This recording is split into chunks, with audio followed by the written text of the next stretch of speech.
That's pretty good. That's always cutting. That's behind, give you a lot more sun. Right. Back again.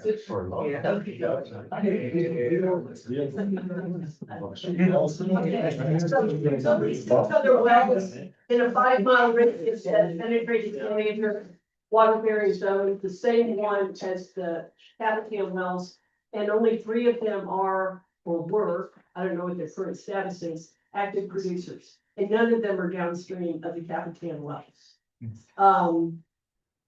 Government Springs is sourced from the San Andreas zone at least 100 feet in, closer to the bottom of San Andreas Formation. The Lincoln wells, including all the wells downstream, tap into either of the alluvial sand gravel aquifer or the Yezo. And I don't believe there's any impact of Capitan water production on those downstream wells because there's hundreds and hundreds of feet of non-porous sediment between those wells and the Capitan wells. Also, you have the hydrostatic head that basically is showing that you've got very strong recharge. Thought experiment, and then I'm done. What explains the health of our aquifer? Why is it showing the characteristics that it's showing? So I went on Google Earth, and by the way, here's the town of Capitan right there. Kind of hard to see through this, but if you look on any satellite image, you're going to see a very strong lineament grain oriented north-northeast, south-southwest through this area. By the way, it continues all the way down into Ruidoso. It's called the Ruidoso Fault Zone. So I just measured an area that's close to Capitan, 35 square kilometers, which is about 8,600 acres.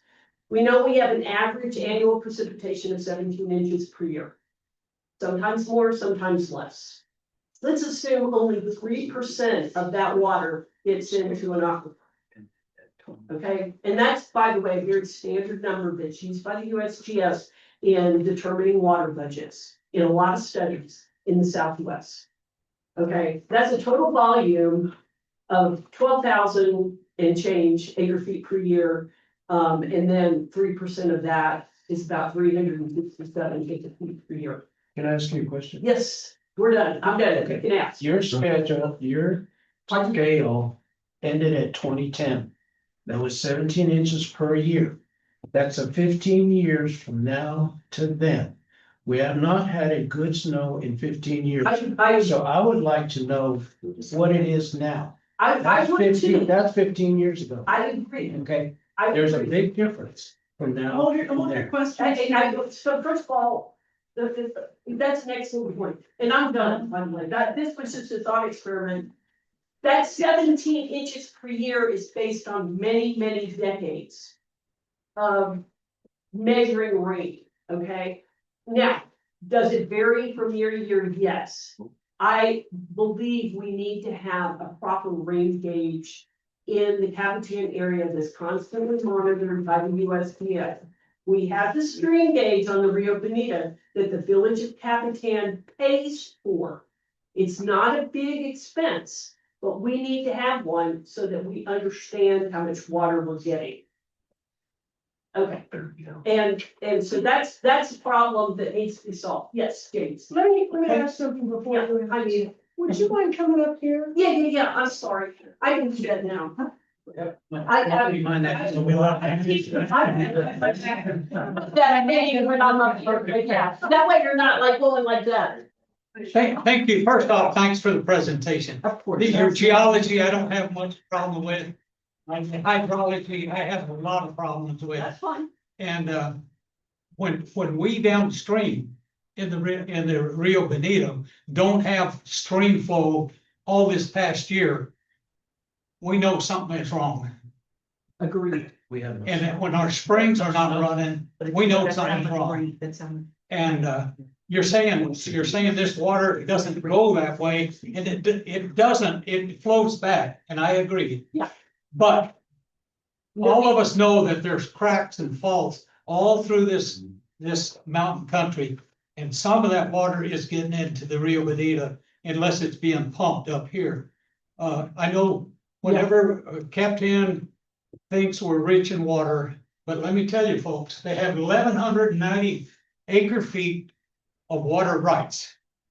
But the reason we got that is because Ruidoso did not want us pumping out of the Cedar Creek.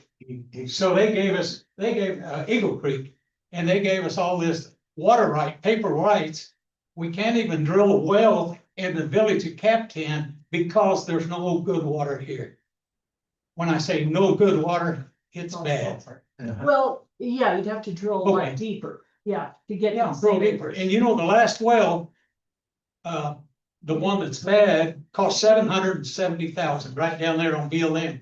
They went down further for the You're other. talking about pod 6? Had an agreement with BLM that they would only pump pro rata as long as Government Springs flowed. Government Yeah, Springs yeah, not flowing, Yeah, they backed out of their deal. I don't know what BLM did, but Well, that was a condition on the original so adjudication. so the right person to talk about all of that is Steve. I just looked at the data.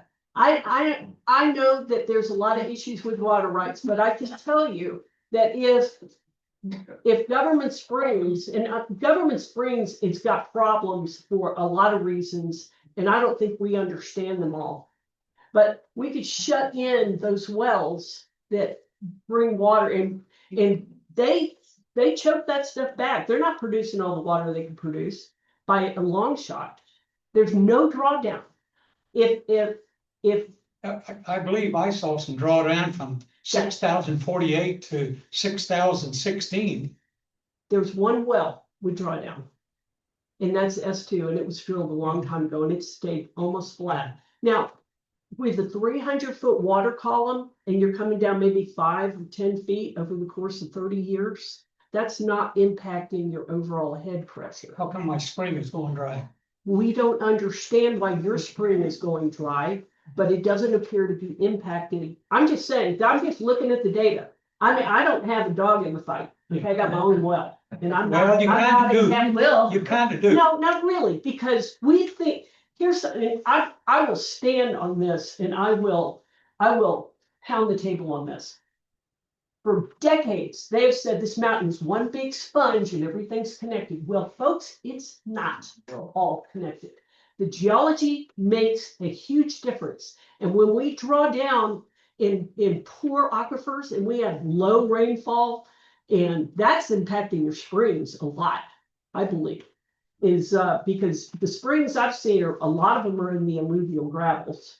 Okay. And also we've got the fact that Alamogordo is pumping down, they've been using Bonita. But anyway, things are not all connected. So it's really hard to get a well from an alluvial gravel aquifer in the Yezo to be impacted by a well that's hundreds of feet apart from it vertically and stratigraphically. But let me try. Let me say one thing. Yeah. When you say these people are not impacted or these people are not impacted, everybody in here is impacted when somebody uses water. I'm just trying to And we say, only have one mountain to get water off of. agreed. Yeah. I agree. I'm not trying to be argumentative about it. I'm just saying that I politically and historically don't, I don't have like a lot of emotion tied up in this. I'm just looking, I understand this is an emotional and very sensitive topic. I'm just looking at the data. And I'm just saying, this is what the data is telling me.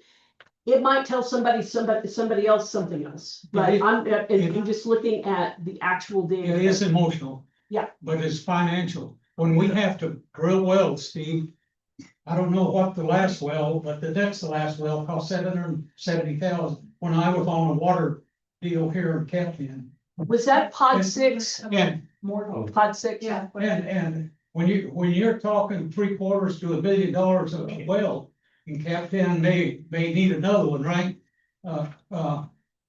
Plus, you're talking 15,000 to 16,000 for a pump every time the pump goes out. you're trying to pump more water than you need. It's not it's a financial question. And then we have to drill our wells deeper, and it just keeps on going. Questions too. I've got a question for you. We talked about usage and depletion possible for stability. But in the area we're talking about in the San Andreas, it's in this area. Yeah. So things are broke up a little bit. How does the recharge, where does it come from and how does it take place into this San Andreas? So the recharge happens from either rain or snow. It's precipitation. So up in the Sierra. is And, where and it's not just like flowing down the mountain and then eventually there are very specific places, recharge zones. And this is something that's pretty much ignored by all the hydrologic studies that I've read all of them. I've read everything I can find on all the water studies, and almost no one talks.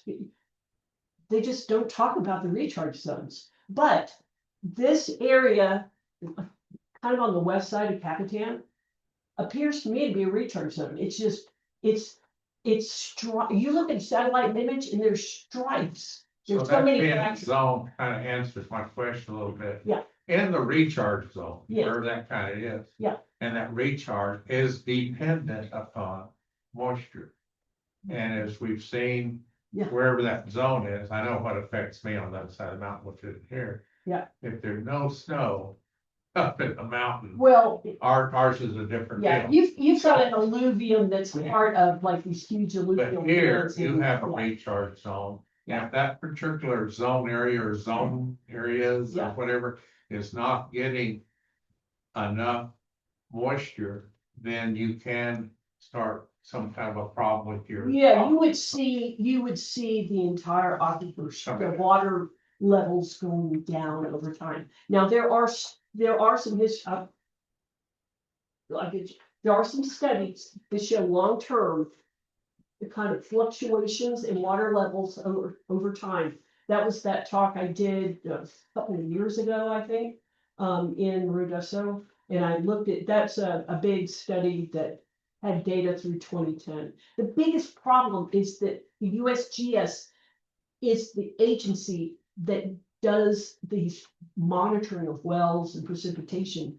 And if we don't pay for it, and they don't have some special government fund to do the study, we don't get the data.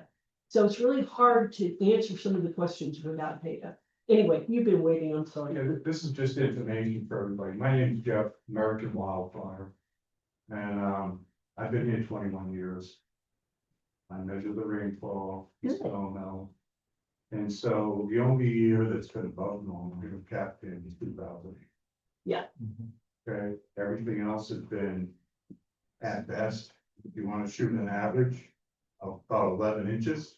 Yeah, Some years I've seen 7, I've seen 9. This year we just finished up at 15.4. So if you want to take a more realistic figure of your 3%, I would love, you could probably do 3% 10 inches instead. No, I would love that data. In fact, I was asking somebody if they knew someone who had more recent rain gauge.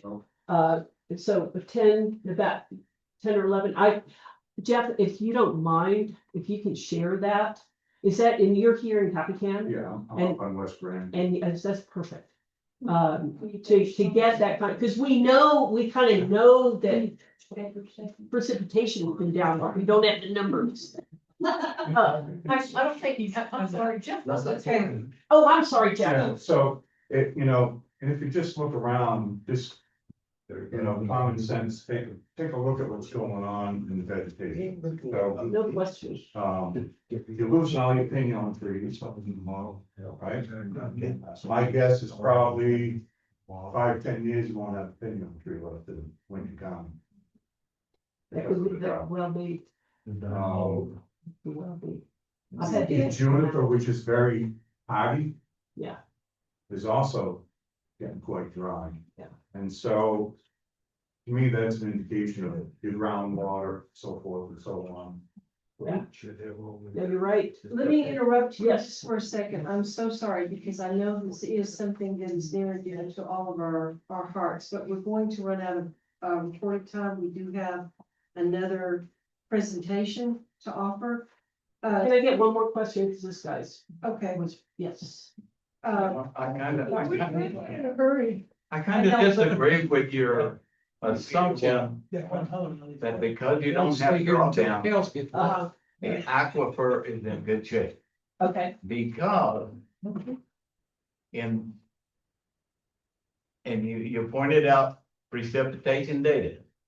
well, But I can adjust the numbers now. And I agree with Jeff, Yes. he's got numbers. Yeah.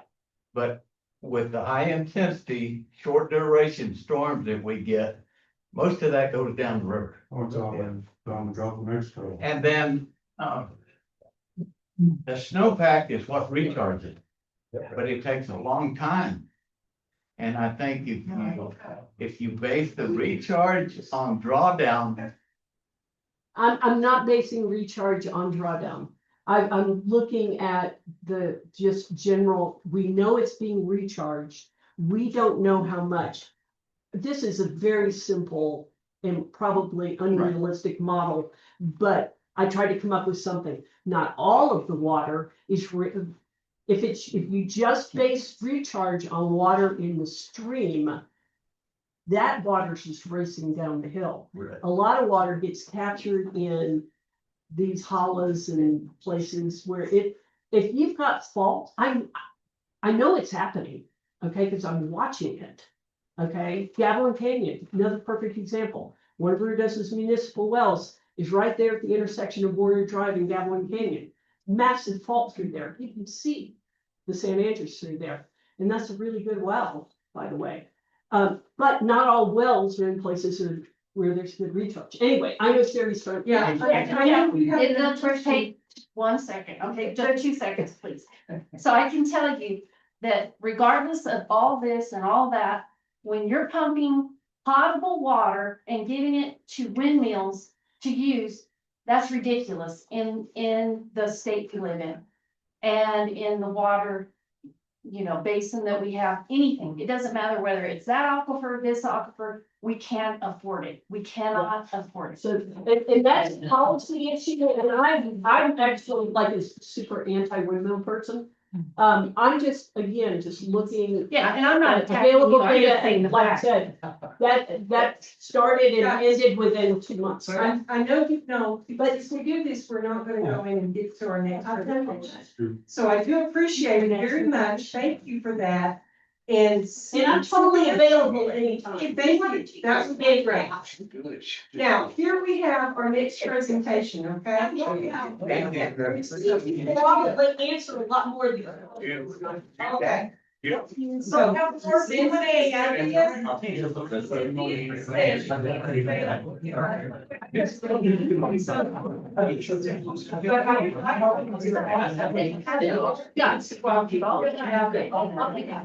Whether it's on you or not. Guys, we're not finished. Courteous, we have a program, we're trying to give you information, and we will have more Q&A after the next presentation. Okay, Mr. Osborne, is Capitan's water utility supervisor. He served Capitan for more than 18 years. And has been an operator for 30 years. So. Right. Great guy. Please be courteous. Steve, would you please? If you guys wanna talk, go outside. Jeez, just rude. Uncalled for. Go. I don't really have that much. I'll make mine brief. One of the things, some of the questions that came up in the past was like our well does. We had a different sensor. And I can show you how this works. Our old sensor, like that, I have this on, that beeps, it's in the water. Our old sensor, if enough water got on the edge of it here, it would go off. And when you're going down 200 foot, whatever, by the time you get down there, conversation would reach. With this one, the sensor, I don't know if you can see that, is in the center of the eye of that point. So it doesn't, the tip is in the water, you can see, but it's not going off. But when it gets to the center of the point, it goes off. And it's very clear, very evident. Our other ones By the time we go down, it was going off. So anyway, we did have some false readings. It was very difficult. Luckily, we got stuck in the well, it was still there. So you got a new one. But I just wanted to explain that, it's been much better, much clearer to see on that.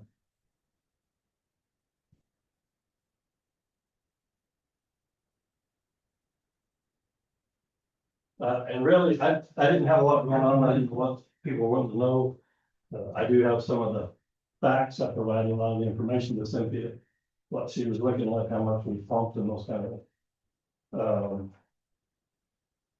I'll take questions or whatever you want. If I can't answer them. Chase, testing the level. It varies. We've been very busy. Okay. Not as much as I'd like to, but, we do have, through New Mexico Tech, we have, New Mexico Bureau of Mining and Geology, I guess it is. But they have a test incident in there, and every 6 months they record it. It takes a reading every 12 hours, okay? So it's in there, it's constantly being read, and then they come down every 6 months, and they download the data, and they put it to the website. So we have all that. Basically, it fluctuates within a foot, it just kind of sits there level. Doesn't matter, summer, winter, it just kind of all right there. Steve, I have a couple of questions. What was the last reading before we started pumping water and selling water? And then what was the reading after did you happen to get those? We have some, but there again, you gotta remember this with the one oddball with the well was a bad reading I had. 3. The last I heard it was like 2 foot, it had been that before I went down. When I read it, when they ended it like March, I'll have to find the red sheet here. It ended in March, and then we went through, at the end of all that, it was exactly the same. Now, have you taken a reading since then? And I don't, in my own mind, in my, Yeah, so this is S2 in March 1st. Static level 178.2, 8/20 or August 20th, 178.23. November 4th, 177.66. So I mean, it's all right there close. What was the time from the pump was turned off? And how do you factor in recovery times? I mark it, but we don't check it. So like, in March, the time running had been running for 16.8 hours. And it was off for 70 minutes. In August, it had been off for 5 days, and in November, it had been off 9.5 minutes. So I haven't graphed it out and done everything, but, she's the one that talked to on that. We just logged it. is there 3 wells out there? Correct. Okay. Now, why are 2 of them or 1 of them tap water and the one is brackage water? No, Yeah. they're all drinking water. They're all tap water? There was an additional well. And it was around 2008, I believe it was pod 6. It's about the time I left and went to Alpha. Now, is the water still in there? Yes. Why was that? Well, not, pumping in there and using that to sell? It was not, I knew we had the well, but it was not ever pumped or produced. We had never completed the well. If you let me finish, I'll let you go. No, go ahead. So it was never completed or finished. So I didn't know that it was ours to use. I didn't know all the things. We don't have electricity there. We would have to develop site, run power about a mile to get to it. It's in brackish water. Like I said, it could be done, it could be used. But then you've got, I think it's 1,112, maybe it's 1,300, if I remember correctly, feet to run the electricity. We'd have to redo all the BLM permits, we'd have to get a site, we'd have to get permits and do all that to make a bulk water station. It's very possible. I don't know how much money it costs. It could be 100,000, 200,000. All that's worth a good drink of water, you know that? I didn't hear you, I'm sorry. All of what you said is worth a good drink of water. So what my question is why does the city of, or municipality of Capitan not send these windmill people to go use brackish, non-potable water instead of trying to use our potable water for something that is not even, I mean, if it's all about money, that's great, but you know, like we said, we have this reservoir of water. And if we're not getting snow, there's only so much we have. And if we're growing, if we're using, and we're not getting rain, then that's all there is. That's all there is. Concrete takes a quality of water. When you reduce the water quality with additional dissolved solids, you get weak concrete. So Not my problem.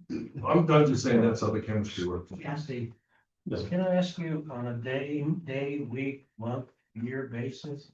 On a year, what's the average usage of water that Capitan uses? I don't have it per day, I mean, I do You it know, per month. okay, I have it per month.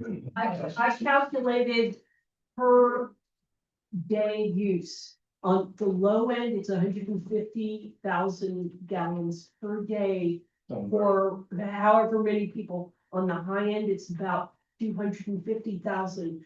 Both of those numbers are well over what EPA says should be, and I used a population of 1,400. I just divided that number by 1,400 to get a per person per day use. And we could be doing more to be more economical in our water. That sounds like Capitan do a lot of conservation outside. Steve, go back to the question. In the winter, What do you guys use per month? So I broke it down in, 4 months. like the rest of it. I mean, it's averages.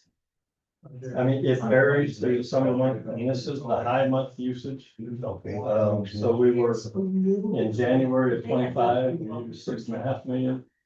February, 6.8, 4.9, 11.1, 10.8, 7.7, language ago. That's millions Correct, per month.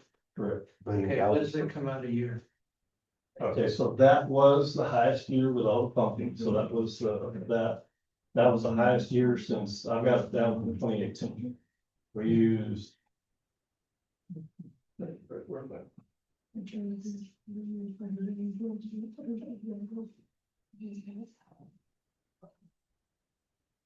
There we go. Yes. So we used 200 and, put them on, 259 feet a year of water. 200 what? 259, was last year, that was the highest we've ever used. When I got here in 2019, 259 million gallons per year. 259 acre feet. Okay. So 84,874,590. Yeah. In 2019, when I got here, that was the most water we'd used, until 2024. It was 249, so we used 10 acre feet more than that. And, you know, I don't know, the next year after that, we only used 200 acre feet. I know David had some big leaks, we had some on Mount Capitan, some problems, and I don't know if that was it. Is that related to the growing population or? No, not necessarily. And like I said, this highest one, the 259 acre feet, that was with all windmill subs. Before that, 247. So, I mean, that was everything with the high windmill water subs. Like I said, it was 249, 29 feet. Yes, sir. You break down the water, usage by type of usage, residential, industrial, or do you have that? We have it. I don't have that information when we, yeah, we have it. Because we can get it from our billing cycle and that kind of stuff. Yeah, it'd be interesting to see how that compares and whether one cycles more than the other as far as usage over time, just to give you an idea of where your big effect on the water may be. Yeah. Yes, sir. Did you say that those higher figures that you quoted of 259 acre feet and 249 acre feet, were those figures inclusive of the windmills? Right. The 259 was with the windmills, and then 6 years ago in 2019, and I got here December 10th. So I didn't have anything to do with it. But it was at 249. But I do know they did have. Without those water sales, just for the population of Capitan, do you have those figures? Yeah, I mean, that 249 that was 6 years ago before I even heard of windmills out here. We were down 206, 202, 218, 222, 247. So based on Cynthia's figures, We're back to March of twenty the twenty-five. population base is about 177.8 74 or 177.9 you was talking a about? year. Is that feet or inches? And, you can check. Oh, for March. Oh, yeah. let's speak. I'll go No, to that's the- one down. All these sort of- just over about 6 months period. Yes. Steve, Keep doing that, see what's gonna happen. what percentage of loss do you have? I mean, you know what you pump from the well, Yeah. you know what you sell through the meters. I'm working on it, and I'm not real happy with it. Yeah. I'm not doing the AWWA standard. I need a little more help with that. It's a pretty complex spreadsheet. We calculate, like what Jonathan used on the roads. We calculate all our knowns. I'm not great about getting information from Kevin, or Kevin's not great about getting information from fires and pumping and those kind of things. Some of our months, and actually, the summer months look pretty good, you know, we can get down to 8 to 10. We could be pretty consistent on that. And then I've got some real weird peak, like 20s and 25, 28. And I can't really pinpoint, we're not finding any huge leaks on those. Like I said, in 2019, 2020, we had a number of leaks. We still have a couple I'm working on shoring, they're like 18-foot deep, I can't get some. We've got them pretty much shut off, but they're still a little bit leaking, so we've got some losses that, I can't really account for that I'm trying to find. In summer, there's inaccuracies with the meters. At the low flow, the like drips, they don't pick it up. So people aren't being billed. We do a build versus production report. And like I said, I haven't been pleased with it really. Like I said, I do know a couple leaks that we're trying to get to. They're not seen because they're going down an arroyo, but they're there. So, Steve, I know, all the municipalities, let you use so much water per month, you know, each individual. Oh, now, what is it here in Capitan? we don't have a limit. We do have a base rate, so everybody pays a base rate of 3,000 gallons. You pay, but how many gallons can you go on your base rate till you go over and you charge extra? Over 3,000. Oh, it's 3,000. 3,000. Yes, ma'am.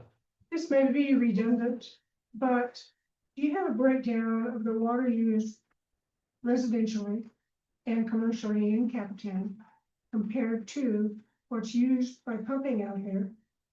You know, we see people pumping water all the time. And, On the bulk water? yes, and, are the rates the same that you're charging the village residents as what you're charging? No. So on the bulk water station, and I didn't get all those numbers, and I can get into the meeting. That is 30 cents per 1,000 gallons or $30 per 1,000. So it's 30 cents a gallon. Actually, the rate study, when I was talking to Mayor about this the other day, it didn't really turn out the way I wanted it to. My goal was to get, like low income users, fixed income people, that they would pay the least, the way it's done nationally, the way the rate study was done, is it sets most of the fixed costs are covered in the base rate, which is around $40.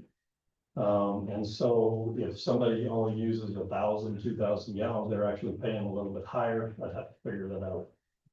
If you use an garden, so I'm one of your water users, so I'll be a culprit, but in the summer, if I use 9,000 or 10,000 gallons, it'll be real cheap. It doesn't change much. Maybe you answered this in that answer, but let me ask it just a little differently. Who pays more per use? The village residents? Or the Bulk people? water is like 30,000 or 30 cents per 1,000. I think we're at 3 cents for most base rates. But I've got to look at it. I didn't come with all those numbers. Actually, I got busy on some other stuff. But we can print that out. We've got while we sell on the bulk water station. If they're extraterritorial, they pay 1.5 times whatever the in-town rate is. Thank you. Steve, I'm just curious, who's on your water committee? Are they here tonight? You know, I got off of it because I have enough influence and I'm not positive everybody that's on it. So I'm not gonna say. One is.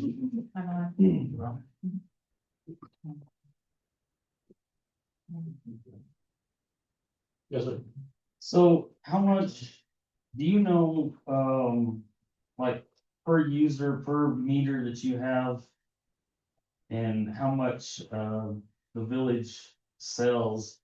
What is the average per user using for the year, for the month or whatever? And is that comparable? What's comparable to Ruidoso or Carrizozo? It's in the rates, and it's like 3,000, 3,500, just from memory, that's been quite a while. And no, having worked in Alto for 12 years, and you've got a gamut of people there, there's people that use 100 gallons a month because they want to golf. And so they're putting a million gallons of water, on the golf course, but they're only using, 1,000 gallons a month at their house. And then you got people using 50 to 100,000 gallons a month up there, so. A lot of them are extremely, extremely conservative, and then a lot of them are very wasteful. I think they're in Florida. Kansas.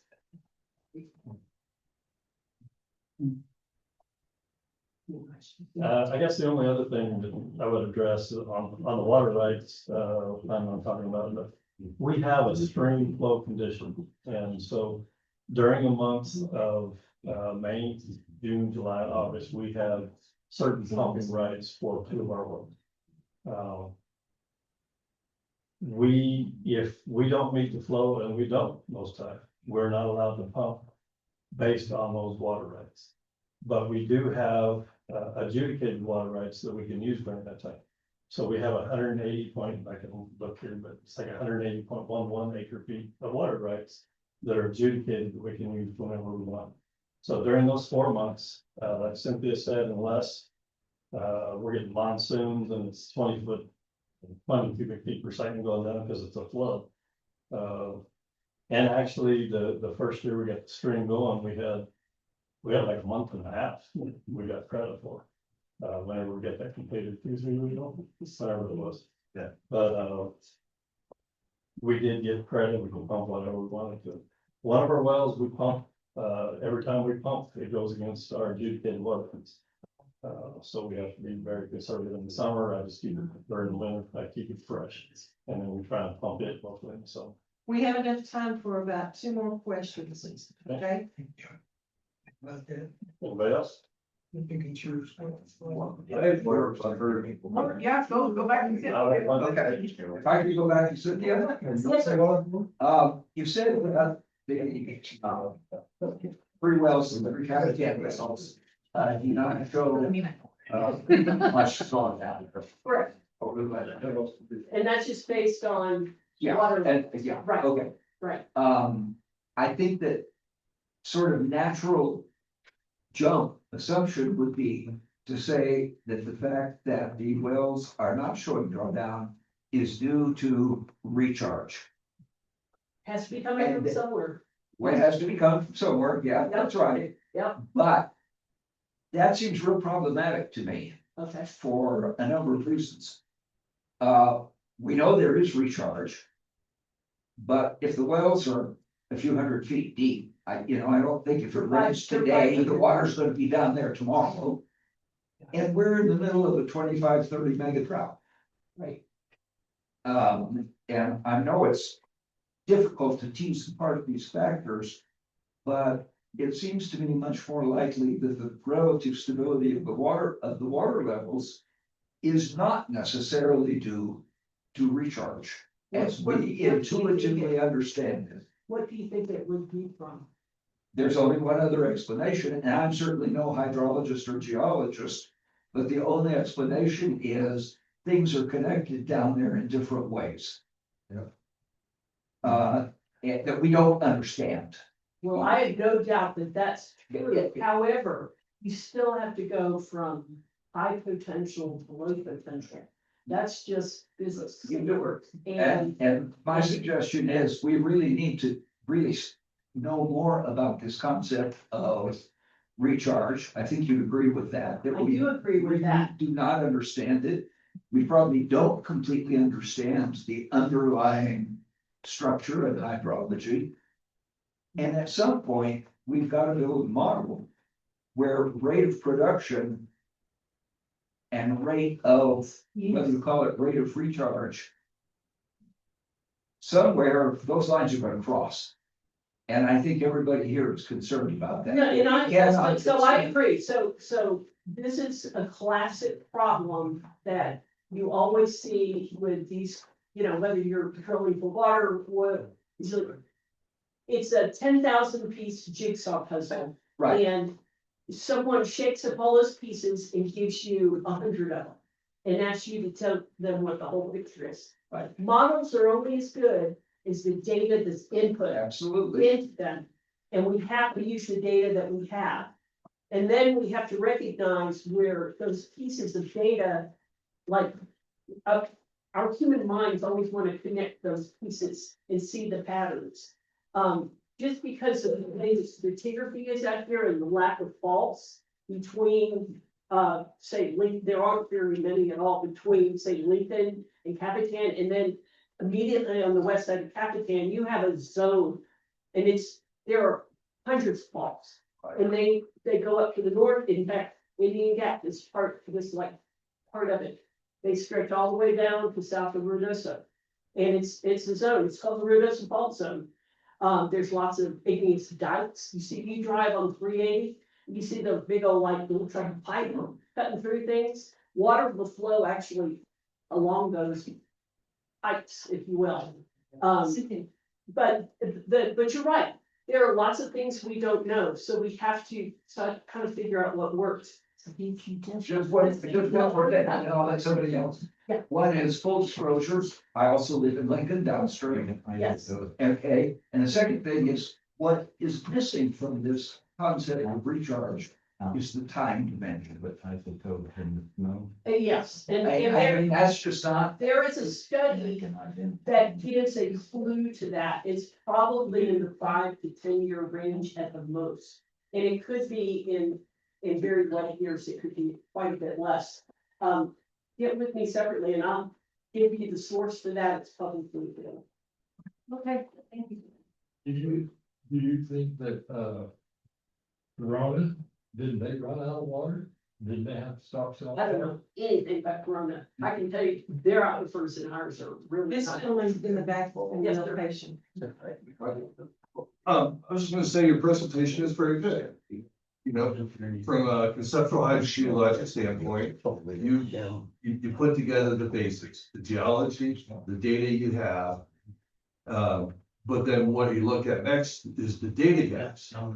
And so, one of the biggest data gaps when you're dealing with fractured flow, you don't have enough data to understand what's happening in the San Andreas, 3 or 4 or 5 wells over that type of area. Doesn't allow you to understand an aquifer.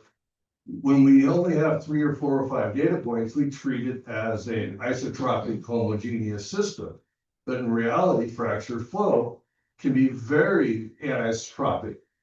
And then just because those wells are very close together, they may be in some kind of pocket that's draining another part of the recharge. Good point. And those aren't the only wells I've looked at. I looked at every San Andreas well out there, weren't that many.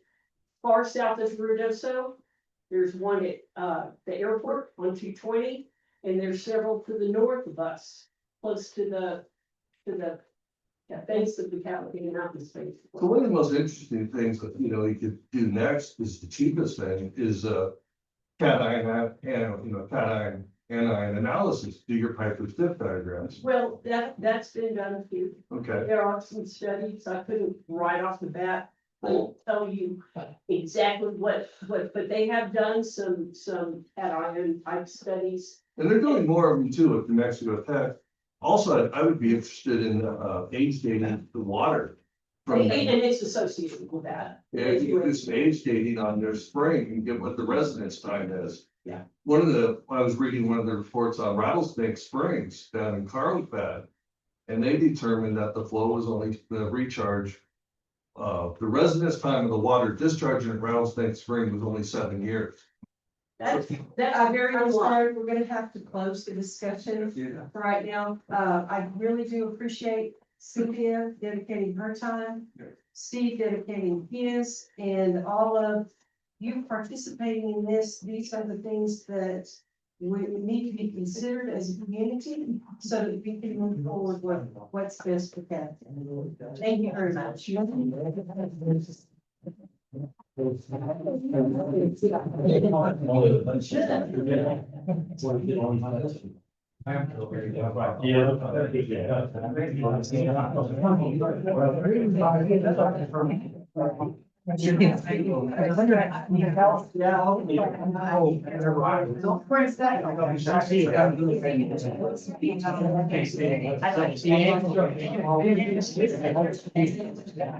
And it's not. So,